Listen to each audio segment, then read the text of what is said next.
লেখার সময় এরকম কতগুলো সিচুয়েশন তৈরি হয়ে যায়, যেমন হচ্ছে এখানে একটা হেডলাইন আছে, তারপর পরবর্তী প্যারাগ্রাফ হচ্ছে আমার এটা, পরবর্তী পেজে আমার সম্পূর্ণ প্যারাগ্রাফ, কিন্তু হচ্ছে উপরের পেজে আমার একটু করে প্যারাগ্রাফের একটু অংশ চলে আসছে এখানে।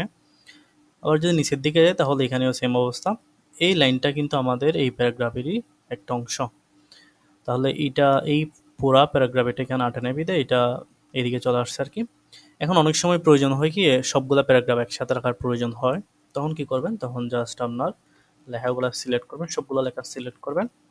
এগুলো তাহলে আমরা ম্যানুয়ালিও করতে পারি। ম্যানুয়ালি কীরকম, যে আমি এখানে ক্লিক, যে এটা নিচের দিকে নামবে যে লাইনটা, এটার পাশে কার্সরটা রেখে জাস্ট একবার যদি এন্টারে ক্লিক করি তাহলে এটা পরবর্তী লাইনে চলে আসে। তাহলে ম্যানুয়ালি করার চেয়ে আপনারা হচ্ছে পুরা লেখাটা সিলেক্ট করবেন। সিলেক্ট করার পরে হোম ট্যাবের অধীনে প্যারাগ্রাফ গ্রুপে তীর চিহ্ন যেটা আছে, ছোট একটা তীর চিহ্ন, এটাতে ক্লিক করবেন, একটা ডায়ালগ বক্স ওপেন হবে প্যারাগ্রাফ নামে। এটা এইদিকে থাকবে, অলওয়েজ এদিকে থাকবে। তাহলে এখানে যদি আমরা খেয়াল করি, এখানে এই কাজগুলো কিন্তু আমরা এর আগে অনেকবার করছি। এখানে যা যা কাজ আছে সবগুলো এখানে আছে, যে ইনটেন্ডেশন এটা এদিকে আছে, তারপরে স্পেসিং কতটুকু হবে এটা এখানে আছে। তাহলে সবগুলো এখান থেকে পারা যায়, আবার এখান থেকে পারা যায়। তাহলে এখন আমাদের দেখার বিষয় হচ্ছে এই ট্যাব লাইন অ্যান্ড পেজ ব্রেকস যেটা ট্যাব আছে, এই ট্যাবে চলে আসবেন। আসার পরে এখানে একটা অপশন আছে উইডো স্ল্যাশ অরফান কন্ট্রোল, এটাতে ক্লিক করবেন।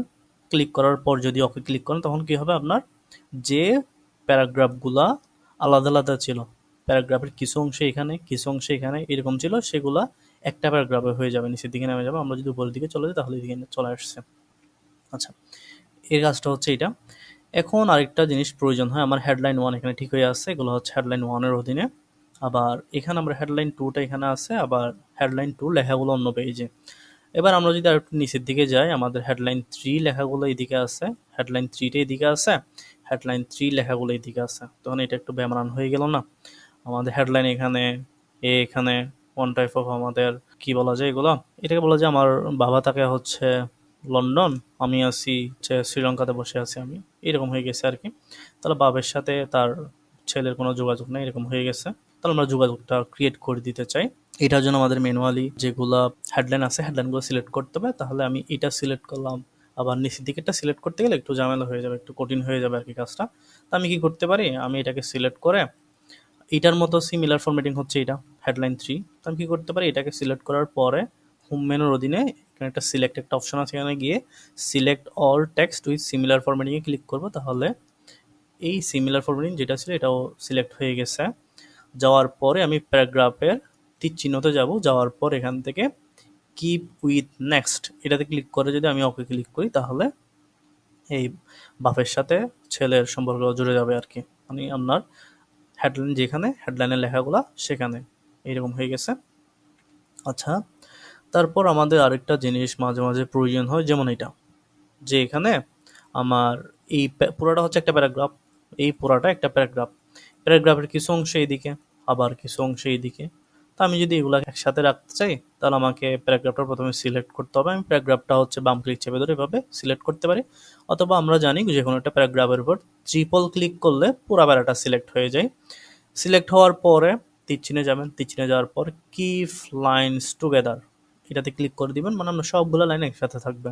ওকে, সবগুলো লাইন একসাথে চলে আসলো। আচ্ছা, এখন মনে করেন আপনার মাঝখানে একটা হেডলাইন আছে, এটা হচ্ছে হেডলাইন থ্রি, এটা হচ্ছে হেডলাইন ফোর। এখন হেডলাইন ফোর এ বলতেছে আমি হেডলাইন থ্রির সাথে থাকবো না, এর এর বাড়িতে থাকবো না, আমি আলাদা বাড়ি তৈরি করব। তাহলে এখন তাকে তো আলাদা জায়গায় নিয়ে যেতে হবে। তাহলে এটার জন্য আমরা এটা ম্যানুয়ালিও করতে পারি। কিভাবে, এখানে কার্সরটা রেখে এইসের আগে কার্সরটা রেখে এন্টার ক্লিক করবো, এন্টার ক্লিক করে করে পেজগুলো শেষ করে দিতে পারি। এই যে পেজগুলো শেষ করে দিলাম। আচ্ছা, এখানে মনে হয় কোনো একটা সেটিংস দেখে গেছে, এভাবে শেষ করে দিতে পারে, তাহলে সে অন্য পেজে চলে আসলো। আচ্ছা, এইটা সমস্যা, এটা এটা এটা হচ্ছে আপনাদের ক্ষেত্রে শুরুর দিকে আসবে, আমার ক্ষেত্রে হচ্ছে আমি এখানে কিপ লাইন টুগেদার করছিলাম, তো একটা সেটিংস পেয়ে গেছে আর কি।